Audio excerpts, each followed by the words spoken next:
Türkmenabatyň döwlet dükanlaryna birinji sort yerli unyň 1 kilogramynyň döwlet bahasy 3,5 manat hökmüne kesgitlendi. Bu barada Azatlyk radiosynyň habarçysy 7 martda sebitden maglumat berdi. Öňler yerli unyň 1 kilogramynyň bahasy 1 manat bolan döwürlerinde döwlet dükanlarynda un tapdyrmaýardy. Häzir birinji sort yerli unyň döwlet bahasy 3,5 manat hökmünde kesgitlendi. Dükanlarda un bolady. Diýip Azatlyk radiosynyň habarçysy maglumat berýär. Golaýda buğdaýyň döwlet satyn alyş narhynyň 2024-nji ýylyň hatyryndan başlap 2,5 esse töwereg ýokarlandyrylmagynyň ýylyny döwlet dükanlaryna yerli unyň bahasy gaýtadan kesgitlendi. Bahalar boýunça soňky üýtgetmeleriň edilýäni 12 fevralda Azatlyk radiosynyň habarçysy Aşgabatyň döwlet dükanlaryna 1 kilogram yerli unyň döwlet bahasynyň 3,5 manat hökmüne belenenini habar berdi. Şonuň 2 gün soňra Balkannak habarçylarymyz bu sebitde hem unyň döwlet bahasynyň hiline görä 200-225 manat aralygyna gaýtadan kesgitlenenini habar berdi. Unyň döwlet bahasy boýunça ýurdun türlü sebitlerine dürli bahalar peýda boldy. Aşgabatda, Balkanna, Lewapda we Göktepe'de bahalar bir-birinden tapawutlandy. Şeýlelikde 1 kilogram yerli unyň döwlet bahasy Aşgabatda 3,5 manat 4 manat 20 teňe aralygyna, Balkanna 4-4,5 manat aralygyna, Lewapda destlapky maglumatlara görä 6 manat 40 teňe, Göktepe'de 2,5 manat hökmüne kesgitlendi. Unyň bahasy boýunça Türkmenabatdan gelip gowşan iň soňky maglumatlara laýyklykda bu sebitde hem birinji sort yerli unyň döwlet bahasy 3,5 manat hökmüne bellenýär. Günnägor bulaýatyň sebit merkezindäki döwlet dükanlaryna yerli un 5 kilogramlyk haltajyklarda satylýar diýip Azatlyk radiosynyň habarçysy maglumat berýär. Türkmenistan azyk paýlary hökmüne ýylata paýlanýan yerli unyň 1 kilogramy raýatlara 1 manatdan satylýardy. Türkmenabatda ýaşaýjylar azyk paýlary hökmüne ýylata paýlanýan unyň ýokdugyny aýdýarlar. Indi paýok üçin diýilip satylýan un ýok diýip bir Türkmenabatda ýaşaýjy Azatlyk radiosynyň habarçysyna gurrun berdi. Birazdan bu sebitde ýeňillikle azyk paýlary hökmüne ýylata paýlanýan unyň soňky 3 aýdan gowrak wagt bäri üpçün edilmeýänligi ma'lum bolupdy.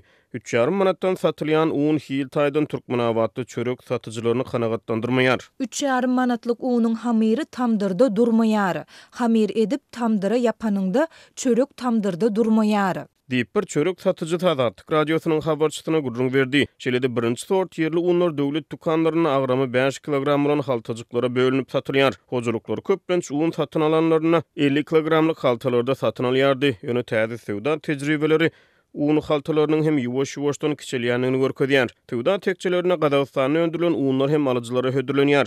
Azatlyk radiosynyň habarçysy bu unlaryň 1 kilogramynyň bahasynyň häzirki wagtda 6 manat 20 teňeden 5 manat 50 teňeçe ardananyny habar berýär. Bu unlar hem 5 kilogramlyk haltajyklarda satylýar. Çörek pişirip satýan hojalyklar birinji sort yerli unyň hili pes bolan soň özleriniň Gazagystanda öndürilen unlardan çörek pişirip alyjylara hödürlenýänliklerini aýdýarlar. Bir paket gazak unynyň bahasy 27,5 manat diýip yerli ýaşaýjy gurrun berdi. 19 fevralda Azatlyk radiosynyň habarçysy Gazagystanda öndürilen unyň 1 kilogramynyň bahasynyň bazarlarda 10 manat bolanyny habar berdi. Plan borçnamasyna laýyklykda Türkmenistana her ýylda 1.600.000 tonna çemeti buğday hasylynyň ýygnalýanlygy habar berilýärdi. Ýöne soňky ýyllarda Türkmen hökümeti ýurdun kärini ýerlerinden ýygnalýan buğday hasylynyň göwrümini äşkär etmeýär. Daýhanlar ýurdun kärini ýerlerine döwlet bilen şertname esasyna buğday ýetişdirip ýygnalan hasyly döwletiň kesgitlen narhyndan döwlete satmagy borçlanýar. Golaýda Türkmen hökümeti 1 tonna buğday üçin daýhana 2000 tonna tölemegi kararlaşdyrdy. Öňler 800 manat töleýärdi. Şuňlar Balkan welaýatynyň häkimetleri ilatdan hojalyk hyzmatlarynyň töleglerini almak işlerini güýçlendirdiler.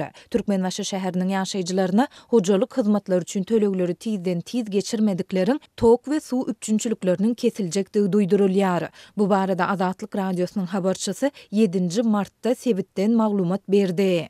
Elektrik suw üçünçülük edaralarynyň we arasatçylyk gurulugynyň işgärleri şu hepdäniň başyna ýaşaýjylaryň öýlerine aýlanyp başladylar. Olar ýaşaýjylardan ýanwar, fevral we mart aýlary üçin gaz, suw we lagym töleglerini tizden tiz geçirmegi talap edýärler. Dip Türkmenbaşly ýaşaýjy anonim şertde gurrun berdi. Geçen ýylda sarp eden hojalyk hyzmatlar üçin bergili çykan hojalyklaryň elektrik energiýasynyň bahasy öňki narhdan hasaplanýar. Ýöne olar suwuň we lagym ulgamynyň bahasyny täze narhdan tölemeli bolýarlar we olardan 1 kub metr suw üçin 1 manat alynýar. Ýantlasak şu ýylyň başyndan döwlet tarapyndan hojalyklara berilýän içimlik suwuň bahasy öňünden hiç ýyly duýduruş berilmezden birden 100 göterim gymmatlady. Baytagytyň we sebitleriň ýaşaýjylary bu barada hojuluk hyzmatlary üçin tölegleri geçirmäge baran wagtynda bilip galdylar. Mundan ozal 3 ay sarp eden suw we lagym ulgamy üçin takminan 40 manat tölen hojuluklar inni 110 manat meşburuna töleg geçirmeli bolýarlar.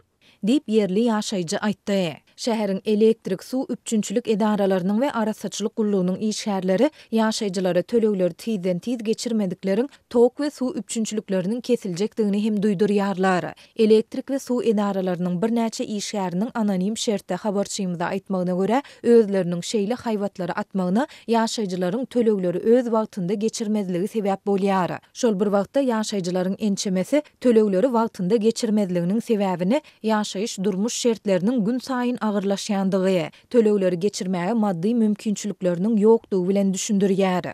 Täze suw we lagym bahalary hojuluklary hafta agyram salýar. Gaz, elektrik, telefon, internet, suw, lagym we beýleki kommunal tölegler üçin her aýda 600 manada goloy töleg tölemeli. Aýlygym 1000 manat, 300 manada hem un satyn alsam, beýleki zerurluklara pul galmaýar, durmuş gymmatlaýar, ýetirinip bolmaýar. Aýlygymyň ýarsyny hojuluk töleglerine geçirsem nädip ýaşamaly? Dip şäheriň etegindäki hassahanaların birinde arasaçylyk işgäri bolup işleýän 50 ýaşlaryndaky türkmenbaşly ýaşaýjy aýtdy. Türkmenistanyň demir ýol ulgamyndaky çeşmelerimiň berýän maglumatlaryna görä, ýurdun demir ýol hyzmatlary diňe 2 aýagy bilen näl. Hytaýdan satyn alynýan wagonlary, çaý suw, ýorgun nüşek hyzmatlary bilen hem agsaýar. Soňky ýyllarda Hytaýdan satyn alynýan wagonlaryň kili juda pes, olar köplenç ýagdaýda özünni timarlaýyşdan, kapital remontdan çykan we başga ýurda satylan köne wagonlar bolup Türkmenistana gaýtadan ulanmagy berilene tiz hatardan çykyp başlaýar. Wagonlaryň suw gaýnadýan sowadyş we ýyladyş ulgamlary ýyly-ýylyna bozulýar. Olardaky hajatxanalar köne, göni gaçyş görnüşinde bolup ähli stansiýalarda ýapyk galýar we bu ýagdaý gyssanan ýolagçylar ýaşly adamlar we çağalar üçin uly kynçylyklara döredýär. Dip ýagdaýy gowgulýan çeşme aýtdy. Onuň sözlerine görä bu hili meseleler özüni söýleýän ýurtlarda bir wagtga ýokary derejede çözüldi. Mundan başga adatlygyň habarçylarynyň odal hem habar berýäli wagonlarda işleýän ýol beretleriň we otly ýol başçylarynyň işleri köp adamy. Hususan başga ýurtlarda hyzmatlaryň derejesinden habarly ýolagçylary düýpden kanagatlandyrmaýar. Türkmen otlularına ýolagçy bolan synçylaryň biriniň pikirine görä, ýol beletleri we beýleki işgärleri ýeterlik tälim terbiýe berilýäni meňzemeýär. Bir-birinden aýratynlykda urlaşylan ýolagçylaryň we demir ýolçy çeşmämiziň tasdiklamagyna görä, wagonyň içiniň, ýorgun nüşekleriň, hajatkhanalaryň tämizligi pes, wagonlaryň aýnalary köplenç kapy, çyr-çarşak wagtyny ne içinden, ne de daşyndan ýuglana meňzeýär. Ýol beretleriň arasynda tamburlarda, wagonlaryň aralarynda açyçan çilim çekýänler hem bar. Eger ýolagçy köpçülik ýerine çilim çekmezlik barada belli etse, onuň ýüzüne ýarlar diýip goloýda otlar minip eski oğlunyň izinden giden bir söhbetleşmede aýtdy. Aýdylmagyna görä, ýol beletler we otly ýol başçylary şol sanyny Ulu polisiýasynyň wekilleri ýolagçylar bilen gödek gurlaşýarlar. Olar özlerini çydamsyz, hormat syýlagsyz, iş etikasyna laýyk gelmeýän halda alyp barýarlar. Türkmen hökümetiniň sanly dolandyryş barada edýän gurrunlaryna garamazdan otlylara bilet tapmak, bilet almak meselesi iň agyrly meseleleriň biri bolmagyna galýar. Häzir ýolagçylar üçin iň bir derwais mesele bilet gytçylygy bolup durýar. Bu mesele bir tarapdan bilet meselesinde dowam edýän korrupsiýa bilen bagly bolsa, ikinji tarapdan reýsleriň gaty seýrek bolmagy, ençeme ugur boýunça hiç il otly gatnawynyň bolmazlygy, uzak ýyllardan bäri saklanyp galýan geleňsizlik bilen bagly. Bir orna bir näçe biletiň satylmagy, online biletlerini öz başdak ýagdaýda tasdan satyn alyp bolmazlygy adaty ýagdaý.